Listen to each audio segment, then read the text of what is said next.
Morning, guys. Good morning. Good morning. Welcome in. Got a special video for you this morning as requested. We're going to talk a little bit about the Bitcoin halving coming up.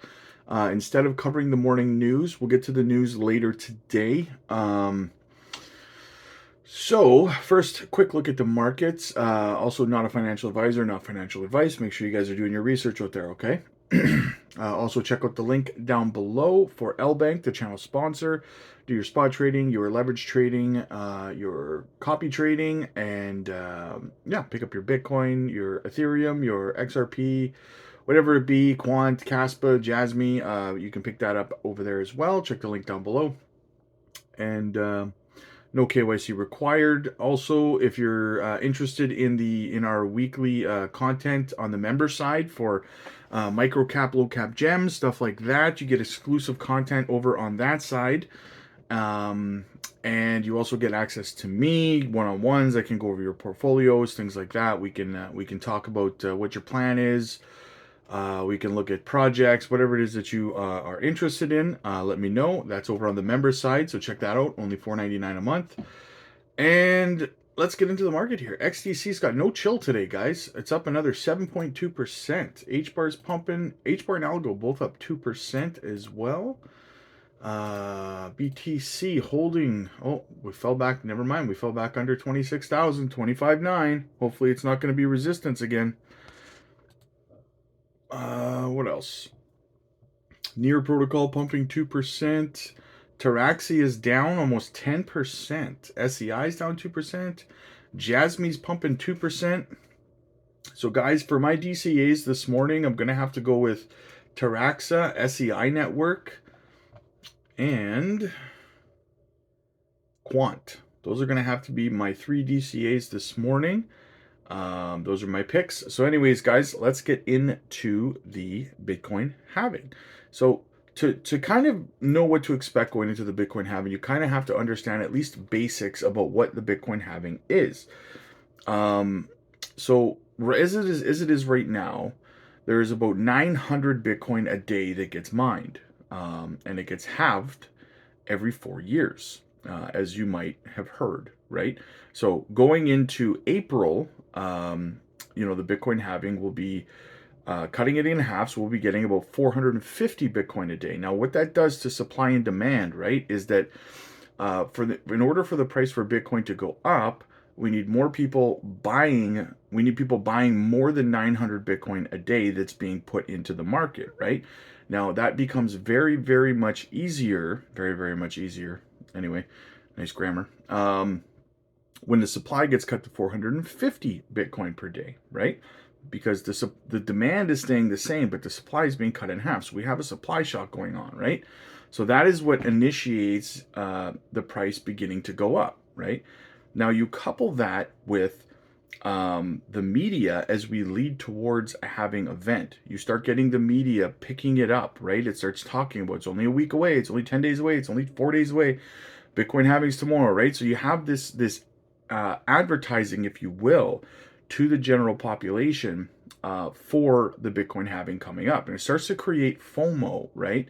It starts to create that, because you start getting you start getting professional analysts and well-known faces in the crypto market being interviewed on, Fox Business and all over on YouTube and everywhere else, right? You start seeing this, and the hype is just everywhere. People are talking about it, right? It's all over the place.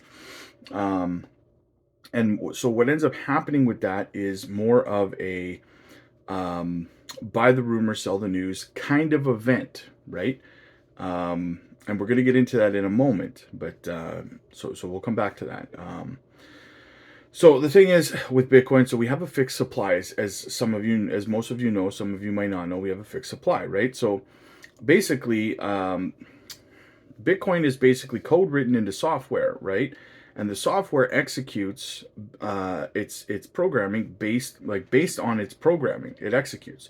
Now it has two main priorities. Okay, one is that the total supply of Bitcoin is 21 million and will never be any different than that. Right? Cannot be changed. And the second is the Bitcoin halving, where it halves the amount of Bitcoin that can be mined every 4 years, as we know. Right? So, and it's not like gold where if they wanted more gold, more miners, you could more invest in more companies, more people would start mining gold, and we would have more gold going into circulation, right? Well, it doesn't work that way with Bitcoin, right? The more miners that start setting up, you still have a fixed amount of Bitcoin that can be mined every day, right? So it makes no difference, right? So that is why we can't increase the amount coming in. And it just, the amount that's being mined just gets distributed amongst more miners, right? If that makes sense. So so like I was saying about the buy the rumor, sell the news kind of event, right? So what happens leading up to the halving, right, is that the price starts to go up. And what I'm anticipating here is about January, February, March, we're going to see the price starting to run up in Bitcoin. And as a result of Bitcoin's price running up, you're going to see the altcoins start being dragged up with Bitcoin, right? As hype starts to slowly get, more and more out there, news, all that stuff like we talked about.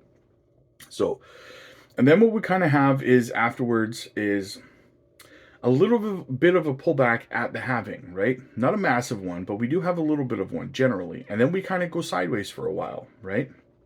So we kind of level off and we kind of sit there, right? Kind of like we're doing right now in an accumulation phase, right? Just kind of crabbing sideways, minor moves up and down, but for the most part, just sideways, right? And then about 9 to 12 months after the halving, that's when you're going to see the price really start to go parabolic. That's when we start getting those blow off tops. That's when we're going to see Bitcoin hitting its all-time high. And then afterwards, we're going to start seeing alt season starting to kick in, where the alts start going nuts after Bitcoin does, right? So essentially, that is the long and short of the Bitcoin halving event. So again, to kind of summarize it, so January, February, March, a couple months leading up to the halving, we're going to have prices start to run upwards, right? Then we're going to kind of have a bit of a correction, a bit of a pullback, and we're going to go sideways for a little while. And then 9 to 12 months later, kaboom, right? So 2025, that's when things are going to start going nuts. So in saying that, you guys, this is all based on historical data. This is all based on every single Bitcoin halving we have had up to this point. It's always remained fairly consistent. So this is what you can count on, or you could bet on. Anyways, again, it's never financial advice, as you know. But yeah, so I hope that this video helped you guys out. For those of you who are new to crypto and to the Bitcoin halving and all that kind of stuff, I hope that I've kind of helped you have a better grasp of what you might want to expect coming into the halving and what happens after the halving.